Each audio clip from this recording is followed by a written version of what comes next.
Hi flutists, welcome to another episode of Stage Etiquette.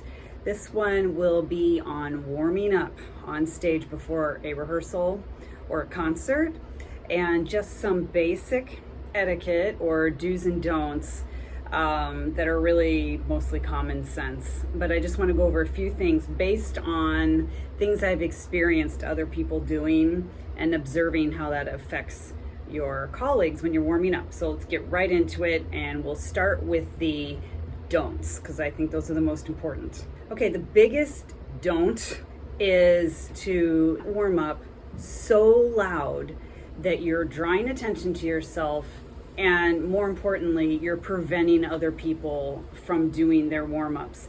I've seen this happen. There's nothing wrong with warming up with a healthy tone or in a loud manner if you need to at times, but I've witnessed somebody warmed up so loud, like soloistically loud, that she actually cleared the stage in a like before the rehearsal started, and people backstage were talking like, I can't even do I can't even check my intonation, or it's so loud. So don't be that person. Overall, of all the things I'm going to say, the basic rule is to remember that you're in a shared space. Just keep that in mind and you'll be fine.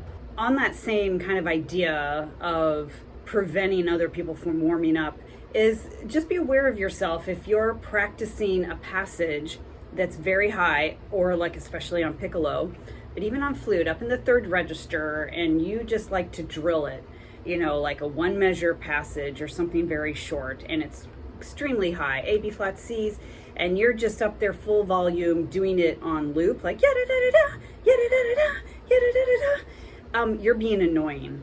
And you need to do that kind of practice at home, and maybe do it once or twice, and before the rehearsal when you're around other people. But don't just do it on repeat. Again, remember you're in a shared space. Another thing to keep in mind not to do for a warm-up is not ever to play through someone else's solo, especially in your own section. So if you're sitting second flute or third flute or whatever, and you start playing through the principal's, Daphnis solo or Brahms 4 solo or something, it's just very tacky. It's in bad form.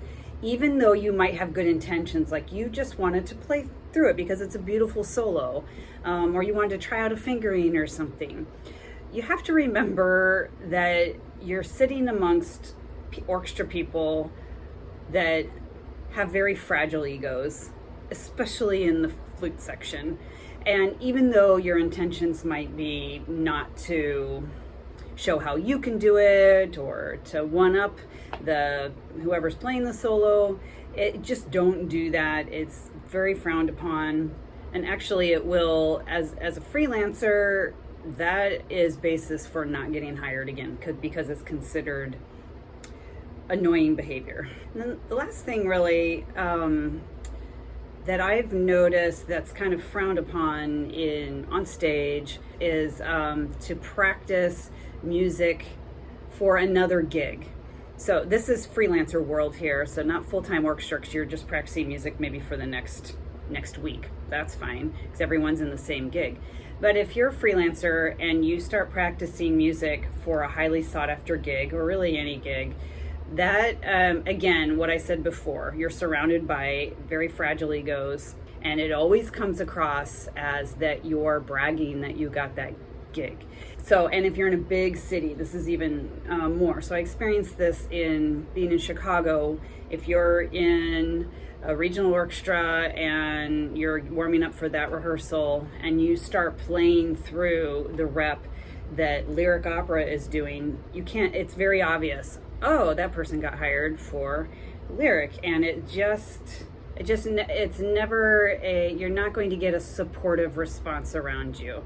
Even if you think you're just practicing that music because you need to practice that music.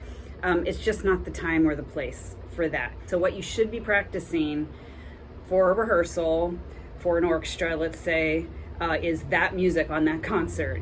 Drill your passages you need to drill, go through the hard parts, check your intonation, whatever. You're preparing for that job that you're at. Or another thing that's okay is if you're a member of like a regional orchestra. I was a member of Elgin Symphony, for example. And sometimes when we're sitting there before a rehearsal starts for like a pops concert or something where there's kind of nothing to practice, nothing to warm up on, people will pull out their folders for upcoming concerts of that orchestra. Yeah, so you're already a member, you already have the gig, so that happens a lot. You just practice stuff that you're going to be playing in the future. But like I said before, if you're sitting there in the Elgin Symphony and you start practicing stuff for the Chicago Symphony that you got hired for, don't do that. Seems to be okay, like in the trombone section where everyone's supportive of each other for getting other gigs, but generally in the woodwinds, no, you can't do that. So I've said all kinds of don'ts, I think 4 maybe. Just those are the biggest ones, just to be aware of yourself, and maybe it's just a reminder that what you're practicing, somebody else's solo or music for a gig that you got, can be looked on in a bad way or frowned upon. So just be aware of that. But you don't have to be super self-conscious of what you're practicing. Just again, remember the warm-up time is meant for you to do your warm-up, what you need to do within reason, because again, remember, you're in a shared space. You always have to keep that in mind. Now, as a side note, as a piccolo player, I play piccolo a lot. This is especially important, these warm-up etiquette for piccolo players. You're going to make so many enemies just by your warm-up etiquette. Again, shared space idea. I know you have to sometimes play up in the high register to get warmed up there.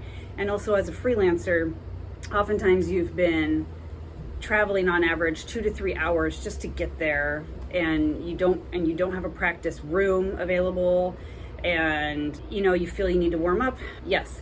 You still have to warm up within reason and get your tuner on and play through some stuff. But if you're playing like Tchaikovsky 4 or some kind of Shostakovich symphony where you want to drill the stuff in the extreme high register, the 3rd register, generally, in my opinion, you just kind of can't. Not in the way you would at home. So you can drill some things within reason. Or maybe a good example is I remember playing not too long ago the Rossini William Tell on the piccolo. So towards the end of that you have and it keeps landing on the high A's,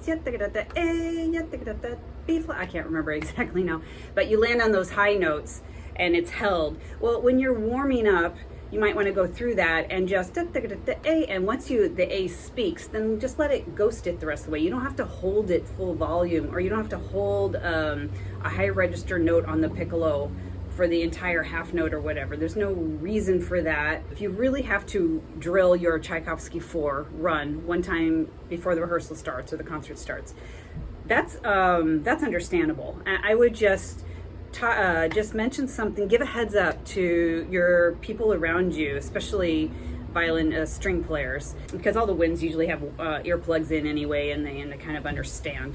But string players, very sensitive hearing, and you need to give them a heads up. Just say, I need to run something. You might want to put some earplugs in, and they'll be so thankful.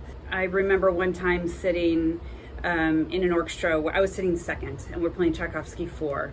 And the piccolo player had to, this was in Milwaukee Symphony, and it's Jenny Boughton, what's her married name? Jenny Boughton Schaub, excellent piccolo player, one of the best piccolo players I've ever heard. But we were doing Tchaikovsky 4, and she just ran the high register,